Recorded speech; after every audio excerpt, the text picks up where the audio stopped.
पुढची बातमी कोपर्डी पाठोपाठच नाशिकच्या नांदूर नाका इथे बंजारा समाजाच्या 5 वर्षीय चिमुकलीवरती अत्याचार झाला होता आणि त्याच्या निषेधार्थ मंगळवारी बंजारा समाजाच्या वतीनं परभणीतल्या जिंतूर तहसील कार्यालयावर मोर्चा काढण्यात आला। कोपर्डी आणि नाशिक प्रकरणातील आरोपींना फाशीची शिक्षा देण्यात यावी अशी मागणी या मोर्चाद्वारे करण्यात आली। हजारोंच्या संख्येनं निघालेल्या या मोर्चात महिला आणि विद्यार्थिनींची लक्षणीय उपस्थिती होती।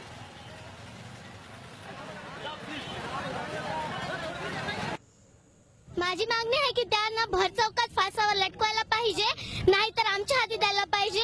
मग आम्ही दाखवतो की बंजाराच्या मुली काय असतात त्यांना आणि ना आम्हाला एसटी कॅटेगरीमध्ये आरक्षण मिळालंच पाहिजे। आमच्यावर नॉन क्रिमिलियन लादलं का? आम्ही प्रगती करू शकत नाहीत का? आम्हाला एसटी कॅटेगरीमध्ये आरक्षण पाहिजे। इथे उपस्थित सर्वांना मी सांगू इच्छिते की हा लढा विशिष्ट जाती धर्माच्या विरोधात नाही, तर माझ्या समाजातील माझ्या बंधू भगिनीवर झालेल्या अत्याचाराच्या विरोधातला हा लढा आहे।